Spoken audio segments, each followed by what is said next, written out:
Hey, Mind, Body, Spirit Summit community. I'm Courtney Riley. I'm one of the co hosts of the virtual summit. And today we're super lucky to have with us Kevin Donahue. Kevin Donahue is a sponsored elite athlete. Kevin has been a Spartan Pro Team athlete since 2015. He is a Spartan Race SGX master trainer, a worldwide obstacle course specialist course coach, a two-time captain of the NBC's Spartan Ultimate Team Challenge, most recently with Little Giants, and is the host of the Emmy-nominated Daily Burn Spartan.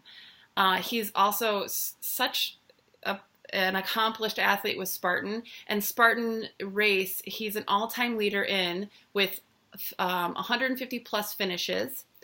He's got 110 plus combined top three podiums, 75 plus group victories.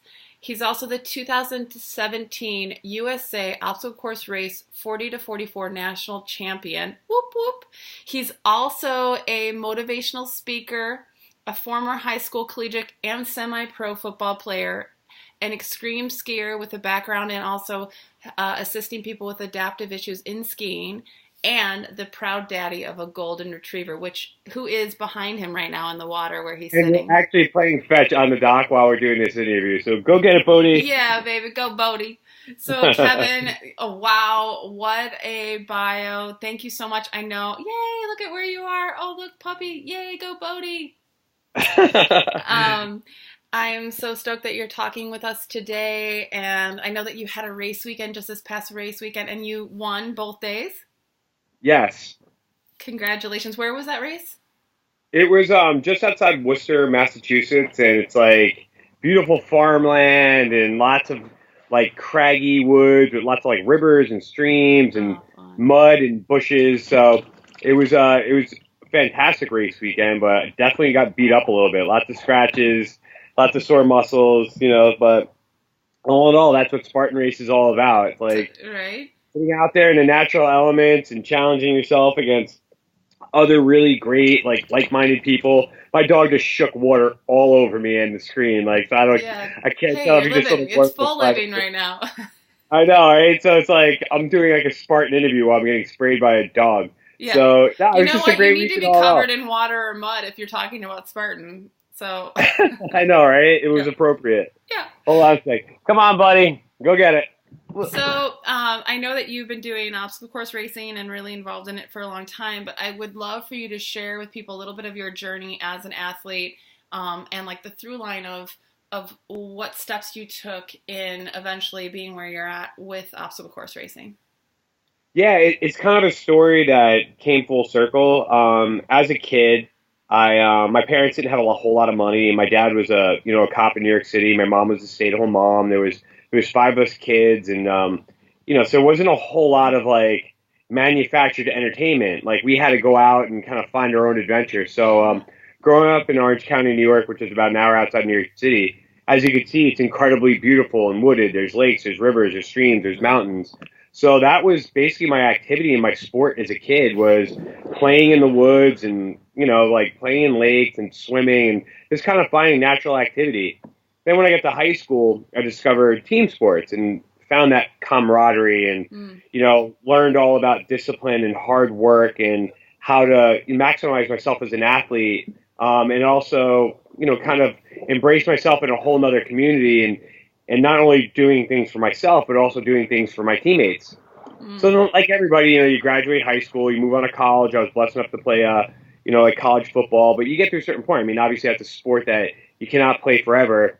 And the NFL wasn't exactly banging down the door for a 5'5", like 145-pound kid. So I basically, had to find other sports to keep me healthy and keep me happy. So I dabbled around in a lot of things for a long time. Like I would do tons of skiing. Like I love to ski. I've skied like all over the country.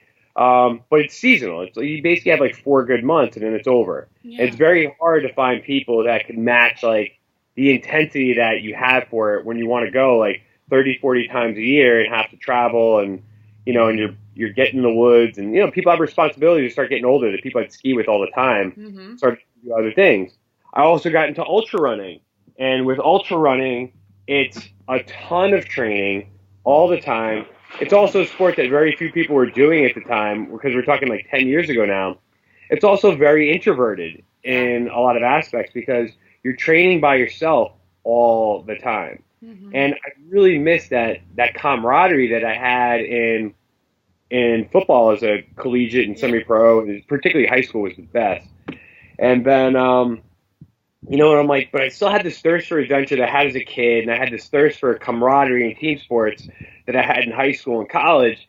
And then when I was about 36 years old, I'm 43 now, I ran into like a local police officer in my town. He throws me a T-shirt, and I'm like, what's this? And it had like a Spartan helmet on it.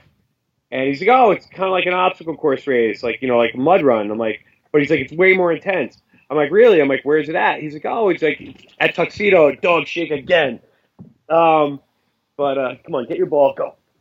And so I was like, I got to try this thing out because I'd already had like kind of an ability to run at that point because I'd been doing some trail Yeah. ultras.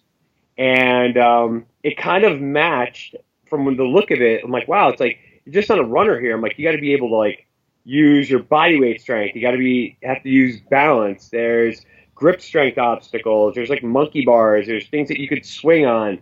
You got to carry heavy things, and then you combine all this with a trail runner and someone who's like crawling around. And I'm like, this looks awesome. I got to try it. So I went out and did my first race in 2011 in June.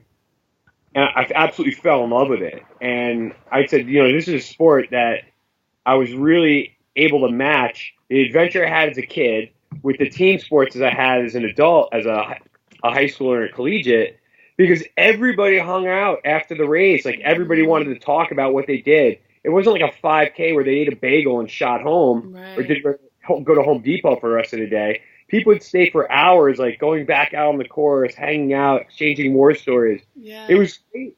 So I started doing more, and I found that the same people were traveling all over the region and all over the country to do the same thing. So I started developing these like friendships and relationships with these other guys and girls, and I'm like, right in front of me, I wasn't even expecting it. All of a sudden, I found the adventure I was looking for as a kid with Mhm. the camaraderie I had as a collegiate and a high schooler, and I combined them into one. And that's why Spartan made such an impression on me. Right, because Spartan itself has such a philosophy for that, right?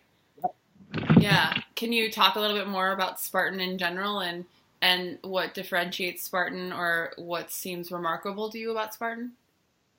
Well, one of the things about Spartan is it's very much like a second chance sport. Ah. It started like in a point in my life where I was looking for some other outlet to be an athlete. I didn't want to quit on being an athlete yet, right? Yeah. And so for me, it was like literally my second chance to play a serious sport again. But Right. it goes far beyond that. I mean, that's just from the athletic side of it. That's just one part of it. Yeah. It's also a second chance for people who, maybe they were a drug addict Mm. and they had tremendous issues with addiction in their lives and needed another outlet to kind of bring positivity into their lives Yeah. and to be positive people, to have a healthy outlet. Yeah. And for that, it's literally a second chance on life. There's people who lost all their money in some of the financial crises we had, within the last decade and a half. Yeah.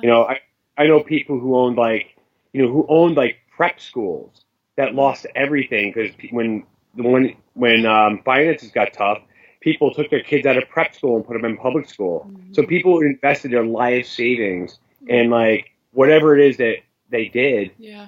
lost everything. And it just gave them a chance just to go out and feel like a human being again, to kind of get their mojo back. Yeah. People that have returned from catastrophic injuries such as car accidents, or veterans who've come home from the Middle East that have lost an appendage or suffering from PTSD, that they found like an outlet here that makes them feel good, makes them feel like more of a human being again. Mm-hmm. So it's the sports side of it. It's really, there's so many different human aspects. People who've gone through divorce, have found the sport and then maybe found the new love of their life in this sport. My girlfriend right now, I met her at this sport, and she's wonderful. So it's just been a fantastic outlet for people to kind of have a second lease, whether it was an athlete or all these different walks, to go find like another chance to feel amazing again. Right. And so, and in some ways too, so you're talking about like them pushing their own physical body, but at the same time having a sense of community and connection and care, support, and people who are actually inviting you and encouraging you to hit your growth edge, right? Right. So like, you know, get off the couch, get out into community, and be around other people who want to see you thrive.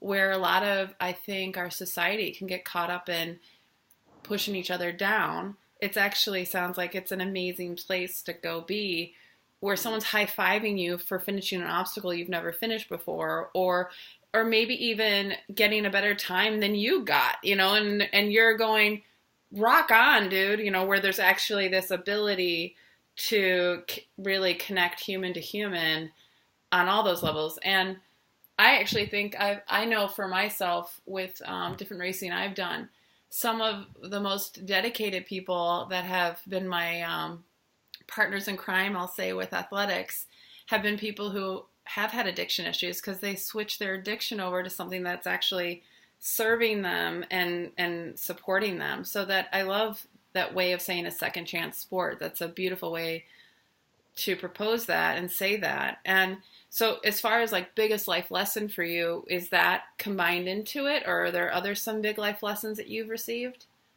Well, the inclusivity of the sport is second to none. I mean, I Yeah. was before this, I was a teacher. I went to school for education, and I focused on, physical education for adapted populations. Oh, wow. There's never been an activity or sport that I've seen that's more inclusive. Oh, This sport is not driven by guys like me either, or right. girls. It is driven by the 99% of people that aren't doing this and making any money off this. Right. This sport is driven and for the people that are just out there, that have regular jobs, that have regular lives, that want to go out there and do something special Yeah. with a really wonderful community, no matter who they are. Yeah. And I've never seen it more celebrated than any other activity that I've ever been around than this. It's not even close. Mm. For example, Yeah. a couple weeks ago, I met these two guys. You might want to follow them on Instagram. They're hysterical. They call themselves the Rugged Rabbis, and they're these two very, very Orthodox Jewish men who go out in full garb. They have their hats on, their beautiful beards, their traditional wear, My and they gosh. get crazy. They're pumping people up at the finish line. They're doing flips over the fire. They're just awesome, and their whole mission is like, hey, they want to show the world too that, like, especially people in their community, that just because you're very religious and you have strict convictions, that you could go out there and have a good time. And Right. there's a lot of people in their community that are unfortunately like very unhealthy, and they Yeah. want to like show their community like, hey, you could get out there and do this.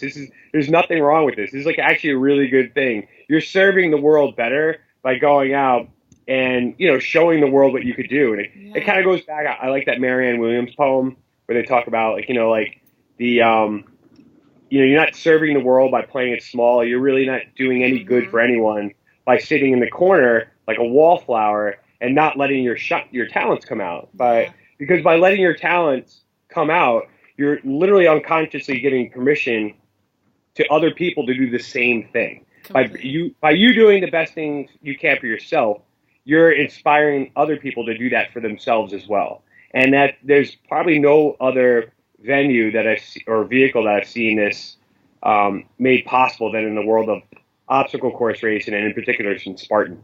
Right. And really, and say, like you're saying too, giving people who want to be um, intensely athletic post college, right?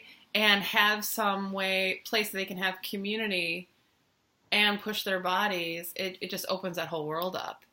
Right. That's awesome about what can you say what they call themselves again?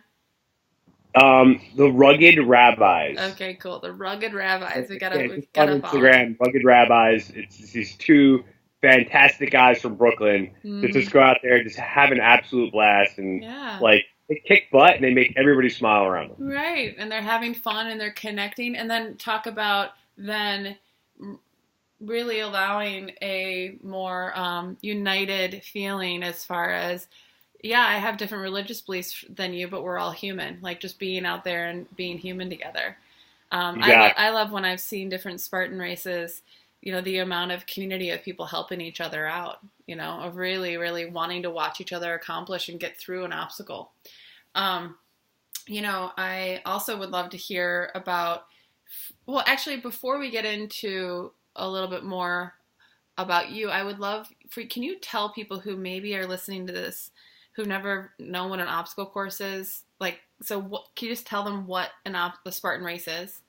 Yeah, let's paint a picture for you. So a Spartan race is basically, it's taking the natural environment of wherever you're at. So wherever the listener lives right now, think about whatever natural environment that you're in right now, and think about that area, somebody cutting a path through some of the tougher parts of it, and then through that path, they're putting all these different obstacles, such as a 20-foot rope climb. Mm-hmm. They'd have to climb to the top and hit a bell. Then after that, they have to go and climb over a wall.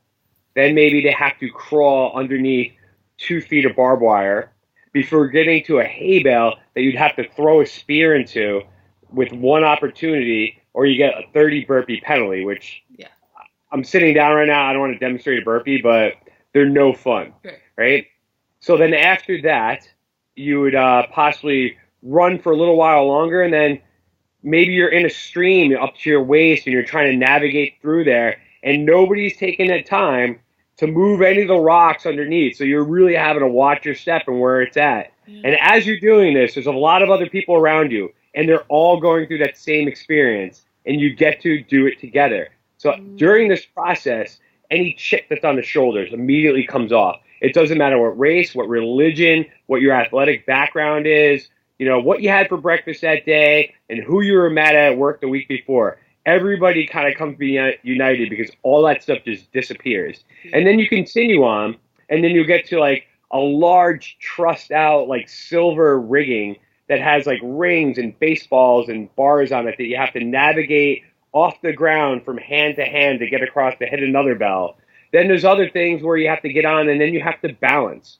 Oh, and then all of a sudden, think about maybe if there's a big hill or a swamp or a really long sandy area that you have to pick up a 50-pound bucket of gravel and then navigate through another pass. So you're carrying heavy things as well. Mm-hmm. And these are all done at different distances. There's 3 distances. A sprint is about 3 to 5. The super is about 8. And then there's a beast, which is about a half marathon distance. And all these different distances and all the different natural terrain around the world, wherever it's at, and you get to do it. Wow.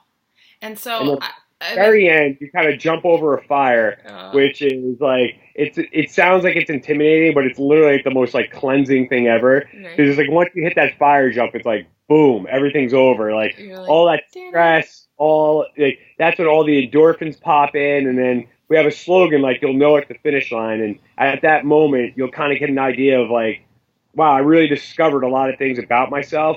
I've done over 150 of these things. I find out something new about myself every single time I do it. Mm. And so I ran Saturday and Sunday. Both days were totally different. So what did you learn on Saturday and Sunday? Saturday, I learned that I still have the fight in me to race someone who is really, really good, who I didn't really know whose abilities they were. They kind of surprised me, and be able to battle kind of get that unknown for an entire race. And I realized that, wow, I have a really good way of strategizing how I move in and out of obstacles. Yeah.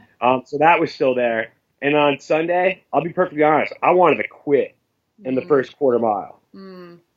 I wanted to bag it. There was a little guy on my shoulder saying, you know what, you won yesterday, it's Mother's Day, you could go home now with an overall victory from the day before in the age group, and you're good to go. You don't need to do this. Yeah. And I'm shut up.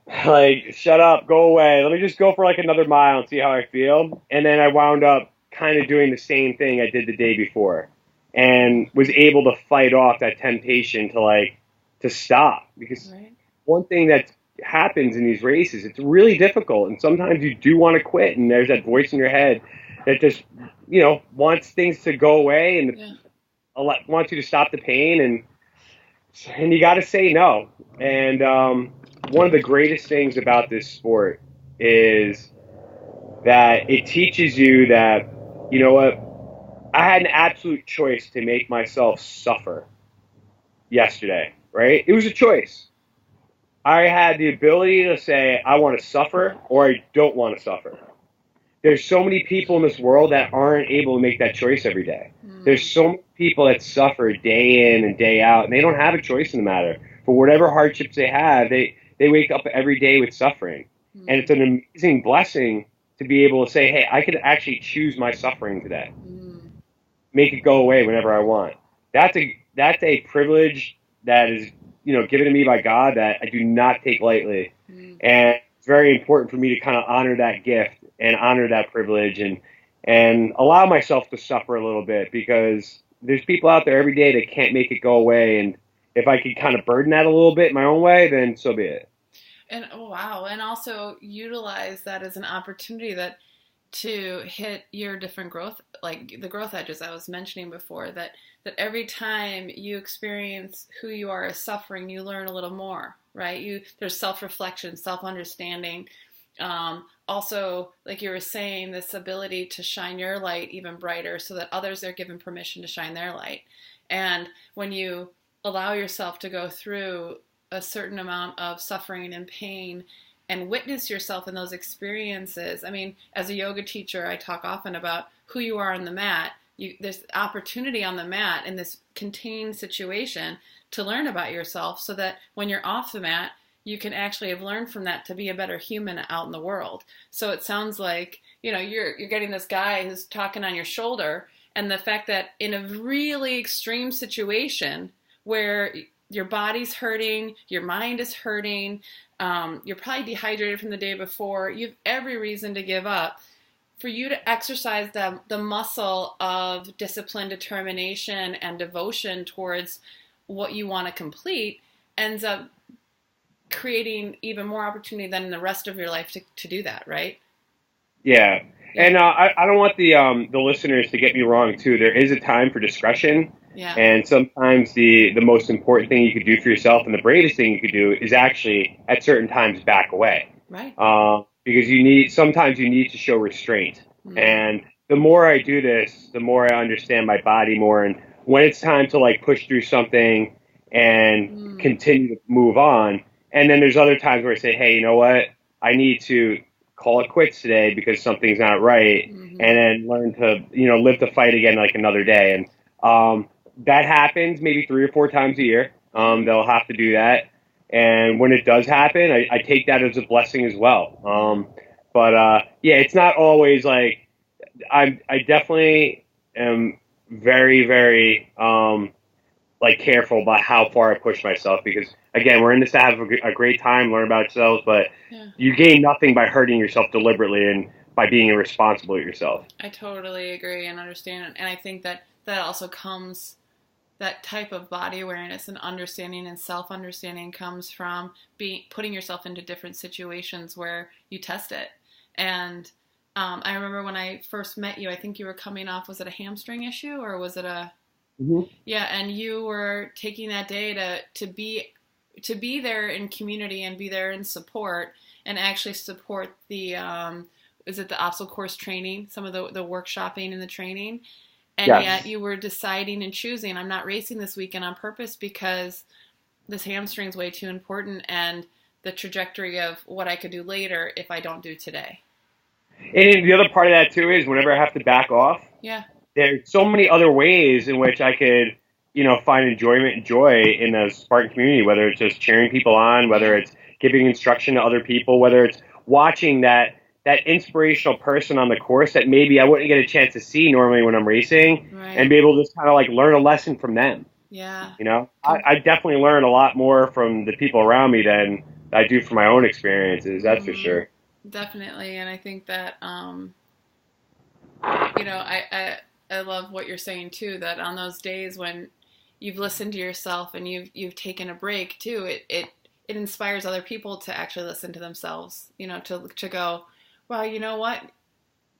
I saw Kevin take a break that one time, and I'm going to give myself that gift too because you know he modeled that for me. So I think that's really important that you're modeling that.